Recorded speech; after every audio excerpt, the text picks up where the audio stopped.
أعوذ بالله من الشيطان الرجيم. بسم الله الرحمن الرحيم. ألا إنهم يثنون صدورهم ليستخفوا منه ألا حين يستغشون ثيابهم يعلم ما يسرون وما يعلنون إنه عليم بذات الصدور.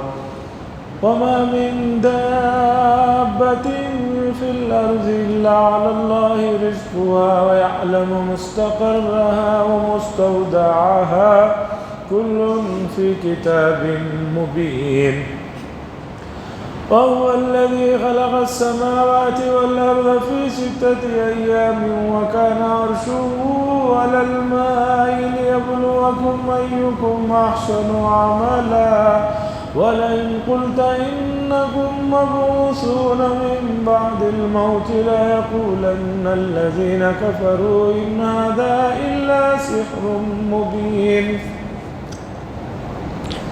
ولئن أخرنا عنهم العذاب إلى أمة معدودة ليقولن ما يحبسوه ألا يوم يأتيهم ليس مصروفا عنهم وحاق بهم ما كانوا به يستهزئون.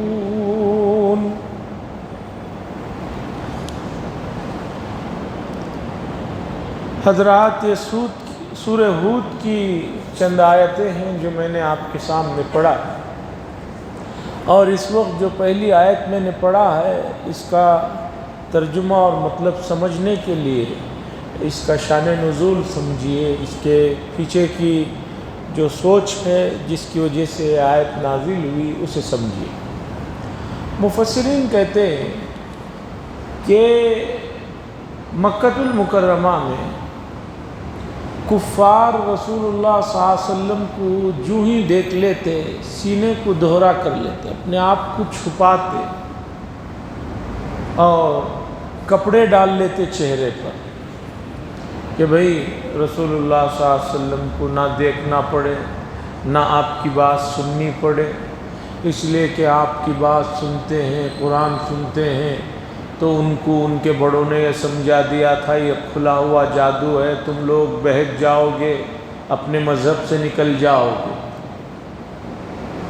تو اللہ نے فرمایا کہ اللہ جانتے ہیں جو لوگ آپ کو دیکھ کر ڈر رہے ہیں، سینے کو چھپا لے رہے ہیں، بات سننے سے گھبرا رہے ہیں، جب کپڑوں میں لپیٹ لوگے اپنے آپ کو تب بھی اللہ جانتے ہیں، اس لیے کہ اللہ تو سینوں کے بھیدوں کو جاننے والے ہیں، تو کوئی اپنے آپ کو کپڑے میں چھپا لے گا تو کہاں اللہ سے مخفی ہو سکتا۔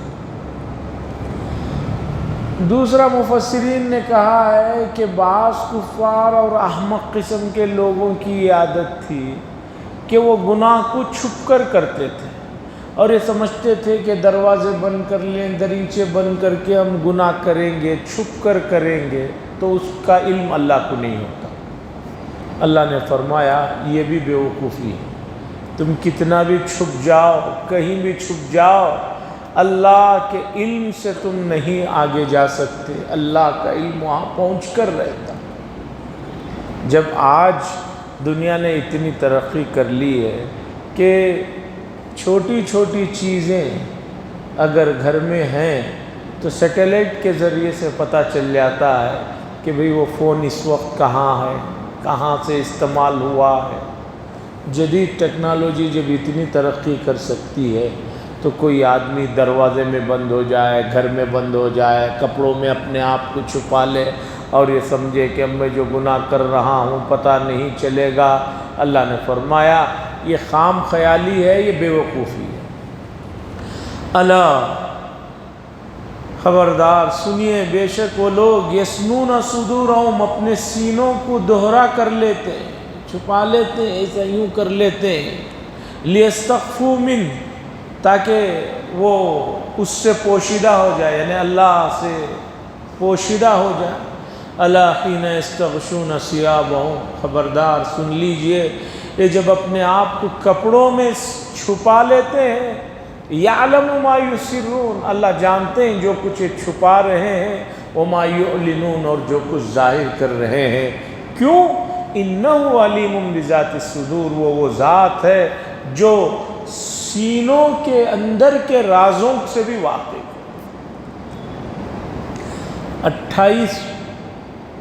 28واں پارہ قد سمع اللہ، پارہ شروع ہوتا ہے قد سمع اللہ، قد سمع اللہ قول التی تجادلک فی زوجها وتشتکی الی اللہ۔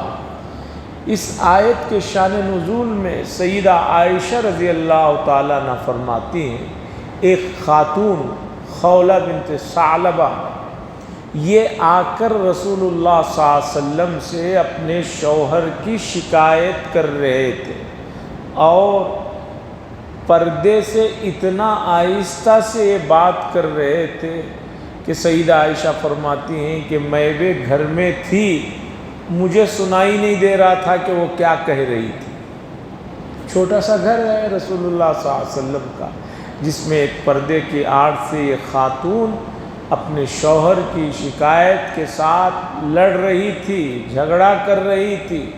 سیدہ عائشہ فرماتے ہیں مجھے نہیں سنائی دے رہا تھا، ابھی یہ بات چلی رہی تھی، حضرت جبریل علیہ السلام یہ آیت لے کر نازل ہو گئے، قد سمع اللہ قول التی تجادلک فی زوجها وتشتکی الی اللہ۔ تحقیق کہ اللہ نے سن لیا اس عورت کی بات کو جو آپ سے جھگڑا کر رہی تھی اپنے شوہر کے مسئلے میں، اور اللہ سے شکایت کر۔ تو اندازہ لگائیے، جو یہاں قریب میں نہیں سنائی دے رہے وہ بات سن کر جو ہے وہاں سے وہی آ رہی ہے، تو دوسرے لوگ اگر اس طرح سوچتے ہیں، ہم میں سے بھی مکے کے یہ جو لوگ جس طرح کی سوچ رکھتے تھے، اس طرح کی سوچ ہم میں سے بھی بہت سارے لوگوں کی ہو سکتی ہے کہ میں جو خفیہ کام کر رہا ہوں اللہ کو پتہ نہیں چل رہا۔ ایسا نہیں ہے، انہ علیم بذات الصدور، سینوں کے رازوں سے واقف ہے اللہ، سینوں کے رازوں سے اور بھیدوں سے بھی واقف ہے۔ یہ 11واں پارہ یہاں ختم ہو رہا ہے۔ اب 12ویں پارے کی یہ پہلی آیت سنیے، اللہ فرماتے ہیں وَمَا مِن دَابَّةٍ فِي الْأَرْضِ إِلَّا عَلَى اللَّهِ رِزْقُهَا، اور زمین پر کوئی بھی جاندار چوپہا ایسا نہیں ہے مگر اس کا رزق اللہ کے ذمے ہے۔ وَمَا مِن دَابَّةٍ، دابہ کہتے ہیں زمین پر چلنے والی چیزیں، چاہے 2 پیر سے چلیں، 4 پیر سے چلیں، یا کسی بھی طریقے پر۔ اللہ فرماتے ہیں ان سب کا رزق اللہ کے ذمے ہے۔ اور آگے سنیے وَيَعْلَمُ مُسْتَقَرَّهَا، اور اللہ یہ بھی جانتے ہیں کہ اس کا مستقل ٹھکانہ کہاں ہے، وہ مستودعها، اور اس کا عارضی ٹھکانہ کہاں ہے، کب تک ہے۔ مستقل ٹھکانہ یا تو کسی کا جنت ہو سکتا ہے یا جہنم ہو سکتا ہے، آخرت مستقل ٹھکانہ۔ عارضی ٹھکانہ، ٹیمپروری ٹھکانہ، ٹیمپروری ٹھکانہ جو ہے یہ زندگی، دنیا کی جو زندگی ہے 60 70 80 20 30 جو بھی سال ہے یہ ہے۔ بعض مفسرین نے کہا ہے کہ عارضی ٹھکانے سے مراد مرنے کے بعد تدفین ہونے سے لے کر جو قیامت کے قریب اٹھایا جائے گا، قیامت میں اٹھایا جائے گا، وہ جو ہے عارضی ٹھکانہ ہے۔ اب رہی بات یہ جو زندگی میں جیتے ہیں اس کا تو کوئی حساب کتاب ہی نہیں ہے، اس لیے کہ ایک آدمی قبر میں تدفین کے بعد خدا جانے قیامت کب آئے گی، بڑی قیامت، تب تک وہ جو ہے وہ عارضی ٹھکانہ ہے، اور مستقل ٹھکانہ وہاں سے اٹھنے کے بعد یہ جو ہے اللہ کے یہاں فیصلہ ہونے کے بعد جسے جو ملے گا۔ اللہ فرماتے ہیں رزق بھی ہماری ذمہ داری ہے اور ٹھکانہ بھی ہم جانتے ہیں، اور اللہ آگے فرما رہے ہیں کل فی کتاب مبین، یہ تمام چیزیں کتاب میں جو واضح کتاب ہے اس میں لکھی ہوئی ہیں، محفوظ ہیں، ریکارڈ موجود ہے۔ لوح محفوظ میں ہر آدمی کا ریکارڈ ہر قسم کا موجود ہے، ایسا نہیں کہ ایسے ہی بات اڑائی جا رہی ہے، بلکہ جو ہے کتابیں محفوظ ہیں۔ اس آیت کے پہلے حصے پر تھوڑی سی بات سمجھیے۔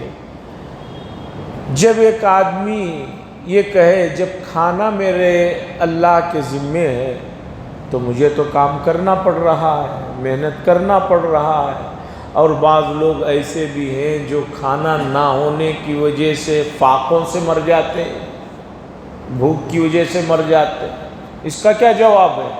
اس کا جواب یہ ہے، جہاں اللہ نے یہ فرمایا کہ رزق ہماری ذمہ داری ہے، وہیں اللہ نے ایک بات یہ بھی ارشاد فرمائی ہے کہ تمہیں اٹھ کر ظاہری اسباب کے لیے دوڑ دھوپ کرنی پڑے گی، رزق کی تلاش کرنی پڑے گی، رزق کے لیے دوڑ دھوپ بھی کرنا پڑے گا۔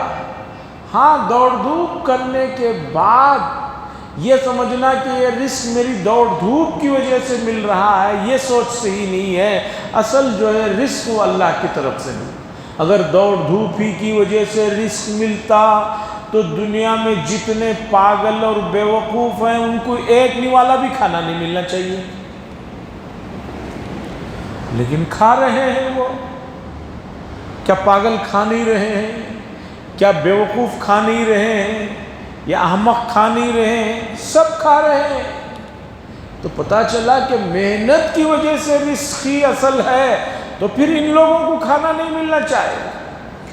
اسی لیے وہ مشہور بات ہے کہ روزی کا انحصار اگر عقل مندی پر ہوتا تو بیوقوف سے زیادہ کوئی مفلس نہ ہوتا۔ روزی کا دار و مدار پورے کا پورا اگر عقل سے جڑا ہوا ہے تو پھر بیوقوف آدمی جس کے پاس کوئی بھی عقل نہیں ہے اسے ایک نوالا بھی کھانا نہیں ملنا چاہیے، جبکہ سب سے اچھے اور زیادہ وہی کھا رہے ہیں۔ بہت سے لوگ بہت کچھ ہے، لیکن کھانا پانی ان کا دیکھیے کہ اتنا محدود ہے، اتنا مختصر ہے کہ نارمل آدمی تو کہے گا کہ ایسے تو میں 10-15 پلیٹیں اڑا دوں گا، اور جو 10-15 پلیٹیں اڑا رہا ہے اس کے پاس کچھ نہیں۔ تو ظاہری اسباب اختیار کرنا ہے، یہ مطلب نہیں ہے کہ روزی ہمارے ذمے ہے تو ہم منہ کھول کر اس کے اندر رزق پہنچائیں گے۔ یہ اللہ نے نہیں فرمایا کہ بھی تمہیں منہ کھلوا کر ہم ڈالیں۔ رہی بات جو آدمی بھوک سے فاقے سے مر جاتا ہے، دراصل اس کا رزق ختم ہو چکا ہے، اس لیے اب اس کی موت مقدر ہے۔ اور بہت سارے لوگ رزق ختم ہونے کے بعد بھی ان کی موت نہیں ہوتی، اس لیے کہ ان کی سانسیں باقی رہتی۔ بہت سارے لوگ کھانے پینے کے بغیر بھی بہت دنوں تک رہتے ہیں، آکسیجن پر رہتے ہیں، اس لیے کہ ان کا رزق وہ متعین، ان کے رزق میں ان کی ہوا پانی بھی شامل حال ہے، وہ ہوتا ہے۔ اور جہاں کا رزق رہتا ہے وہاں پہنچ کر رہتا ہے۔ میں ہمیشہ ایک واقعہ سناتا ہوں، خدا جانے یہاں سنایا ہوں یا نہیں پتہ۔ یہاں پڑوس کے محلے میں ایک صاحب رہتے تھے، ان کی بچیاں امریکہ میں رہتی تھیں۔ وہ سالوں سے بچیاں اصرار کر رہی تھی کہ ابا امریکہ آؤ، امریکہ آؤ، وہ ٹالتے رہتے تھے۔ آخر میں بڑی مدتوں کے بعد ان کے والد یہاں سے پڑوس کے محلے سے امریکہ گئے۔ بچی آئی، اچھے تندرست آدمی، ایئرپورٹ سے لے کر گھر پہنچی۔ گھر پہنچ کر وہ بیٹی کے گھر میں ناشتے کا وقت تھا، ناشتہ کیا اور 10-15 منٹ کے بعد ان کا انتقال ہو گیا۔ تو ایک ناشتہ وہاں تھا، حالانکہ امریکہ کا ویزے کے لیے جو شرائط ہیں اس میں صحت وغیرہ سب دیکھی جاتی ہے، ایسا نہیں کہ کوئی بیمار آدمی بھی کہے تو نہیں مل جاتا، پورے فارمیلٹیز پورا کر کے گئے، اترے ہیں۔ ابھی پہلن بیٹی کے گھر پہنچ کر ناشتہ کیے اور آدھا پونا گھنٹہ بھی نہیں گزرا ہے ان کا وہیں فوراً ہسپتال بھی جانے کا موقع نہیں ملا، وہیں ہارٹ اٹیک یا کچھ ہوا، انتقال ہو گیا۔ پھر ان کی جو ہے میت کو جو ہے یہاں پر لایا گیا۔ بتانا یہ ہے کہ ایک وقت کا کھانا ان کا وہاں مقدر تھا، تو وہاں جا کر وہ کھائے، انتقال ہوا۔ اسی لیے اللہ نے فرمایا کس کی موت کہاں آنے والی ہے اس کا علم اللہ ہی کو۔ تو اسباب اختیار کرنا شریعت کا حکم ہے، اس لیے جو لوگ اسباب اختیار نہیں کرتے، تقدیر کے بھروسے پہ بیٹھے رہتے ہیں، ڈاکٹر اقبال ایسے لوگوں سے بہت سخت ناراض ہیں۔ ان کا شعر ہے جو مجھے بہت پسند آتا ہے، فرماتے ہیں ماں سوی اللہ کے لیے آگ ہے تکبیر تیری، تو مسلمان ہو جا تدبیر ہے تقدیر تیری۔ صحیح مومن بن جاؤ تو بھی تدبیر کرو گے وہ تمہاری تقدیر ہوگی۔ تدبیر تو کر نہیں رہے، اسباب تو اختیار نہیں کر رہے، اور امیدیں بڑی بڑی لگائیں، کام نہیں ہو سکتا۔ کل فی کتاب مبین، یہ تمام چیزیں ایک واضح روشن کتاب میں محفوظ ہیں۔ اللہ فرماتے ہیں وَهُوَ الَّذِي، اور وہ وہی ذات ہے جس نے پیدا کیا آسمانوں کو اور زمینوں کو 6 دنوں میں۔ اس طرح کی آیتیں پہلے بھی گزر چکے ہیں۔ اللہ نے 6 دنوں میں ان چیزوں کو پیدا کیا۔ اب جب ان 6 دنوں میں پیدا کیا تو اس میں سورج بھی ہے، چاند بھی ہے۔ چاند کے پیدا اور سورج کے پیدا کرنے سے پہلے تو دن کیسے تھا؟ وہاں میں نے یہ بات بتائی کہ ان دنوں سے مراد یہ نارمل دن ہیں، یہ بھی ہو سکتے ہیں، ایک مدت جس میں پیدا کیا گیا، یا ان دنوں سے مراد وہ آخرت والے دن بھی ہو سکتے ہیں کہ بہت لمبے چوڑے جو آخرت کے دن ہونے والے ہیں اس میں اللہ نے پیدا کیا۔ 6 دنوں میں پیدا کیا۔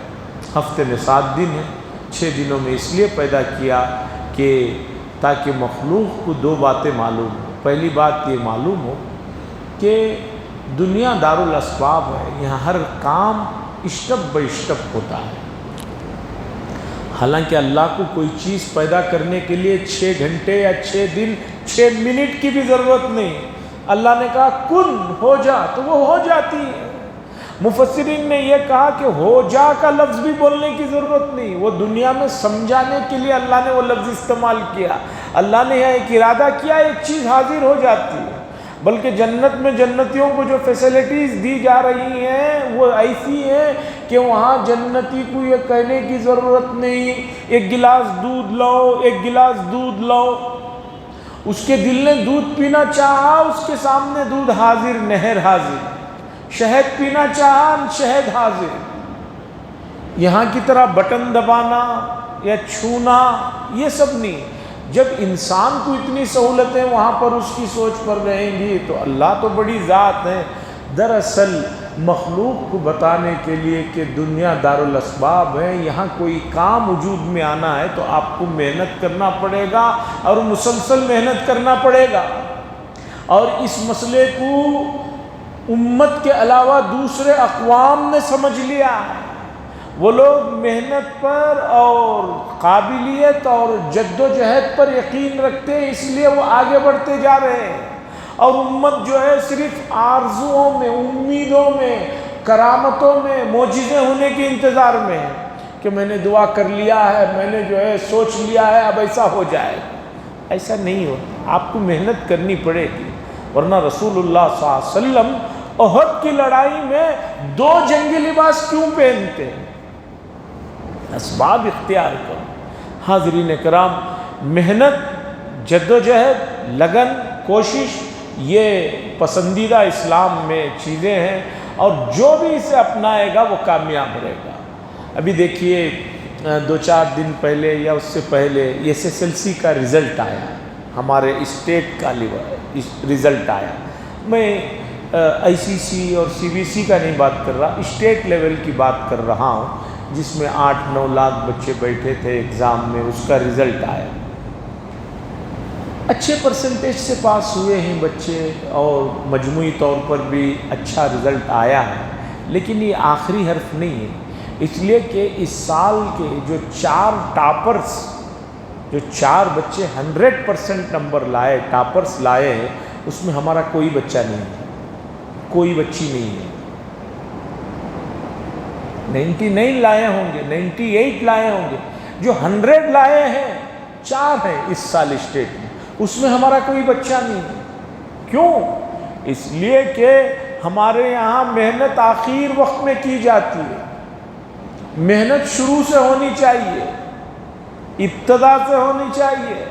حضرت تھانوی رحمۃ اللہ علیہ فرمایا کرتے تھے کسی بھی سبق کو ذہن میں محفوظ رکھنے کے لیے 3 کام کرنے پڑیں گے۔ کوئی سا بھی سبجیکٹ آپ پڑھ رہے ہیں، آپ اس چیز کو، اس تھیوری کو اور اس چیز کو دماغ میں محفوظ رکھنا ہے، 3 کام کرنے پڑیں گے۔ سب سے پہلے کل کلاس میں جو سبق ہونے والا ہے اس سبق کو آج رات میں اس جانے سے پہلے آپ کو بیٹھ کر کھول کر پڑھنا چاہیے کہ یہ کیا سبق ہے۔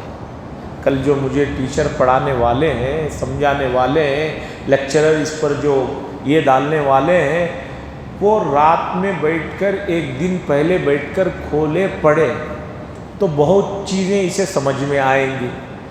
دوسرا کام یہ ہے کہ جب کلاس میں پہنچے تو لیکچرر کی اور ٹیچر کی، استاد کی بات جو ہے بہت غور و فکر سے سنے، توجہ سے سنے۔ ایسا نہیں ہے کہ بیٹھا تو کلاس میں ہے لیکن دل و دماغ جو ہے کہیں گھوم رہا ہے۔ اب کالجوں کا، اسکولوں کا ماحول ایسا ہے کہ ٹیچرز بچوں کو ڈرا بھی نہیں سکتے، مارنا تو بہت دور کی بات ہے، آنکھیں کھول کر گھور بھی نہیں سکتے۔ تو اب ٹیچر پڑھاتے رہتے ہیں، حالانکہ ٹیچر کو بھی معلوم ہے کہ بہت سے بچے یہاں بیٹھے ہوئے تو ہیں لیکن ان کا دل و دماغ کہیں گھوم رہا ہے، دوسرے محلے میں ہے، کھیل میں ہے، کرکٹ میں ہے، دوسرے میں۔ تیسرا کام حضرت تھانوی نے فرمایا کہ جو سبق، جو چیز لیکچرار سے یا ٹیچر سے، استاد سے سنی ہے، واپس آ کر پھر اسے بیٹھ کر پڑھے اور سوچے کہ استاد نے کیا کیا کہا تھا۔ یہ 3 چیزیں ڈیلی کر لے گا تو چیز محفوظ رہے گی، اس لیے کہ 3 مرتبہ ایک سبق پر محنت۔ ہمارے یہاں جانے سے پہلے کتاب کھولنے کا تو کوئی رواج ہی نہیں ہے، اور کلاس میں جاتے ہیں تو پہلے یہی نہیں معلوم رہتا بعض مرتبہ کہ آج کون سا سبق ہونے والا ہے، اس لیے کہ کل کا تو کچھ یاد نہیں ہے۔ اور دوسرا، کلاس میں حاضر ہو جائے وہی بہت بڑی غنیمت ہے، واپس آ کر کھول کر کوئی دیکھتا ہو ایسا بہت کم۔ تو اس لیے محنت کرنی ہوگی۔ تو کہنا اللہ بتانا چاہتے ہیں ہم نے 6 دن میں پیدا کیا، یعنی ایک کام اسٹپ بائی اسٹپ ہوتا ہے، مخلوق کو بھی چاہیے کہ اسٹپ بائی اسٹپ چلے انشاءاللہ کام۔ اور تیسرا یہ بھی ہے کہ بھئی آدمی کو ایک دن چھٹی بھی چاہیے، 6 دن کام کر رہا ہے، ایک دن چھٹی بھی کر لے۔ تو 6 دن میں ہم نے بنایا، 7واں دن جو ہے نہیں اس میں ذکر کیا۔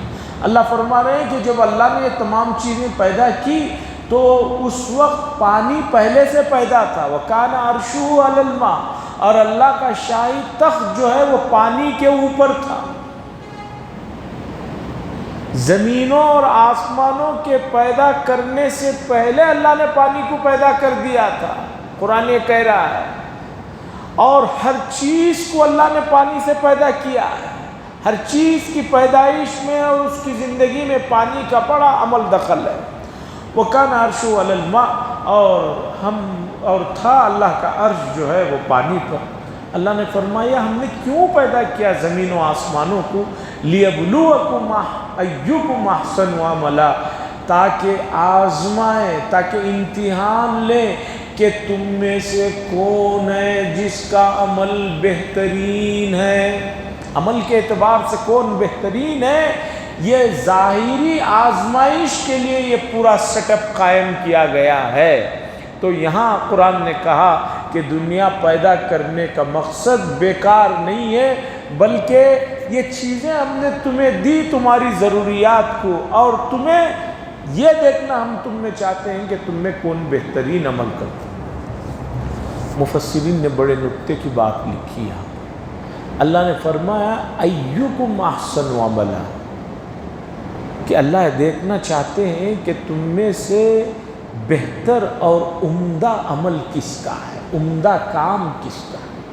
اللہ نے یہ نہیں فرمایا کہ دیکھنا چاہتے ہیں کہ تم میں زیادہ کام کون کرتا ہے۔ زیادہ کرنا الگ مسئلہ ہے، بہترین کرنا الگ مسئلہ ہے۔ اور اللہ یہ چاہتے ہیں کہ کام جو ہے زیادہ کرنے کے مقابلے میں عمدہ کیا جائے، کوالٹی مطلوب ہے، کوانٹیٹی نہیں، کوالٹی مطلوب ہے۔ حدیث میں آیا اللہ کے نبی صلی اللہ علیہ وسلم نے فرمایا اللہ چاہتے ہیں کہ تمہارا عمل خالص اس کے لیے ہو، بہترین ہو، خالص اس کے لیے ہو۔ جیسے دنیا میں ایک آدمی اتنے مونگ پھلی کھا رہا ہے اور ایک آدمی 2-4 بادام کھا رہا ہے، تو کیا ہوتا ہے کہ وہ 2-4 بادام ان مونگ پھلیوں پہ بھاری پڑ جاتے ہیں۔ اسی طرح ہم میں سے بعض لوگ جلدی جلدی میں کام کرنا چاہتے ہیں۔ ایک آدمی ہے جلدی جلدی جو ہے بہت تیزی سے 2 پارے پڑھ لے رہا ہے، ایک آدمی آدھا پارا پڑھ رہا ہے، تسلی سے سکون سے پڑھ رہا ہے، تو یہ 2 کے مقابلے میں آدھا بہتر ہے۔ اسی طرح ایک آدمی جلدی جلدی تہجد میں اٹھا 12 رکعت پڑھ لیے، 16 رکعت پڑھ لی، لیکن ایک آدمی اتنے ہی وقت میں 4 پڑھتا ہے، تسلی سے پڑھتا ہے، اطمینان سے پڑھتا ہے، خشوع خضوع سے پڑھتا ہے۔ یہ اللہ کے نزدیک مطلوب ہے۔ ایکم احسن عملا، کہ تم میں سے بہترین عمل کس کا ہے، اللہ یہ دیکھنا چاہے۔ یہ مطلب بھی میں سمجھا چکا ہوں کہ اللہ کو تو سب معلوم ہے، انسانوں کے درمیان میں رزلٹ سامنے آنے کے لیے یہ اللہ فرماتا ہے۔ وَلَئِن قُلْتَ، اور اے نبی صلی اللہ علیہ وسلم اگر آپ کہیں ان کفار سے، اِنَّكُمْ مَبْعُوثُونَ مِن بَعْدِ الْمَوْتِ، کہ مرنے کے بعد دوبارہ تمہیں زندہ کیا جائے گا، لَيَقُولَنَّ الَّذِينَ كَفَرُوا، تو ضرور بھی ضرور یہ لوگ جو کفر کو اپنائے ہوئے ہیں کہیں گے اِنْ هَذَا إِلَّا سِحْرٌ مُبِينٌ، یہ کچھ نہیں ہے بس کھلا ہوا جادو ہے۔ یہ سب جادو کی باتیں ہیں، مرنے کے بعد دوبارہ اٹھائے جانے کا کوئی سوال نہیں ہے۔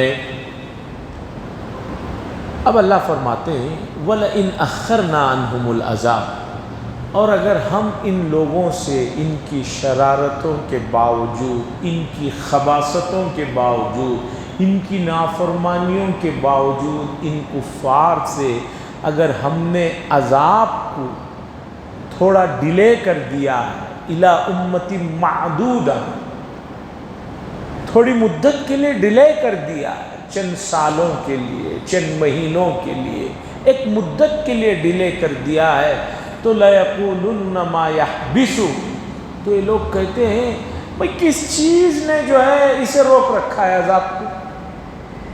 جب ہم ناکارہ ہیں، نافرمان ہیں، باغی ہیں، تو اللہ کا عذاب آتا کیوں نہیں؟ اللہ فرماتے ہیں اَلَا يَوْمَ يَأْتِيهِمْ، سن لو کان کھول کر، ایک دن آئے گا، اور جس دن وہ آئے گا ٹلائے نہ ٹلے گا وہ عذاب، اس دن ٹلائے نہ ٹلے گا، اور جس چیز کا تم لوگ مذاق کر رہے ہو وہ سب کا سب جو ہے اس کا تم عذاب چکو گے۔ وَحَاقَ بِهِم مَا كَانُوا بِهِ يَسْتَهْزِئُونَ، آدمی جلدی کرتا ہے، مذاق کرتا ہے، بہت سارے لوگوں کو دیکھ کر مذاق کرتے ہیں، صحت کا مذاق کرتے ہیں، دوسری چیز کا مذاق کرتے ہیں، لیکن جب خود ان پر وہ چیز واقع ہوتی ہے تو پتہ چلتا ہے کہ مسئلہ کیا ہے۔ اَلَا يَوْمَ يَأْتِيهِمْ لَيْسَ مَصْرُوفًا عَنْهُمْ، جب وہ آ جائے گا تو ٹلائے نہیں ٹلے گا، اور جس چیز کا مذاق کر رہے ہیں اسے وہ محسوس کریں گے اور اسے پکڑ کریں گے۔ تو بہرحال اللہ اگر کسی کو خوشحالی دے کر اس کی نافرمانیوں کے باوجود اسے ڈھیل دے رہے ہیں تو اسے زیادہ ڈرنے کی ضرورت ہے، اسے زیادہ چونکنے کی ضرورت ہے۔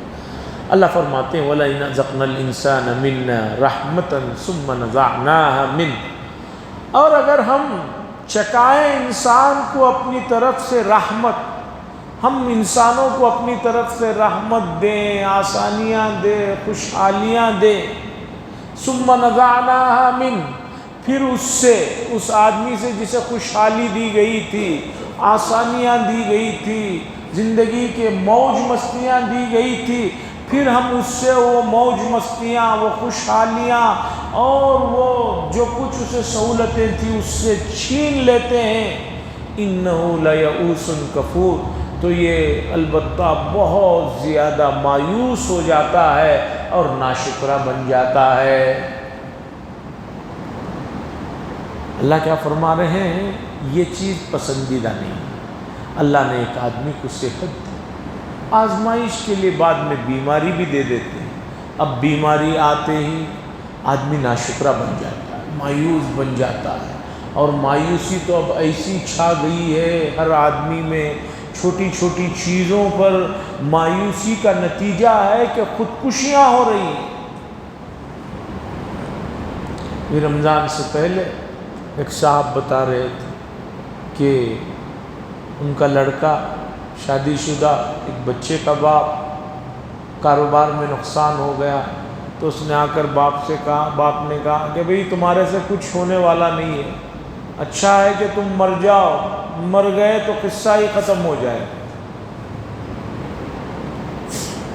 اتنی بات کہی باپ نے، اس کے بعد بیٹا گھر میں تو تھا ہی، اپنے کمرے میں گیا، 2-4 گھنٹے کے بعد کھانے پانی کا وقت تھا، دروازے دستک دیے کہ بھی آؤ کھانے آؤ، اندر سے کچھ آواز نہیں آئی، پھر بڑی مشکل سے دروازہ کھلوایا گیا تو دیکھا گیا کہ وہ پھانسی لیے ہوئے۔ اتنا جلدی مایوس آپ اپنے بیٹے سے آپ اگر مایوس ہو جائیں گے تو دنیا اس سے کیا امید رکھے گی؟ جب اپنے بھروسہ نہیں کریں گے تو غیر کیا بھروسہ کریں گے؟ اور ہر آدمی اپنے ماضی کو یاد کرے۔ ایسا تو نہیں ہے کہ ماضی میں، بچپن میں، نوجوانی میں ہم فرشتے رہے، کبھی کوئی غلطی ہی نہیں کی، ایسا تو نہیں ہے، غلطیاں بھول چوک تو ہوئی ہیں۔ تو اللہ فرماتے ہیں اِنَّهُ لَيَئُوسٌ کفور، آدمی بڑا مایوس ہو جاتا ہے، ناشکرہ بن جاتا ہے۔ اللہ یہ کہہ رہے ہیں یہ صفت اچھی نہیں ہے۔ اللہ کی طرف سے جب اچھی سہولتیں آئی ہیں تو واپس میں کچھ اس کے بدلے میں آپ سے وہ سہولتیں چھن جائیں تو مایوس مت ہو جائیے۔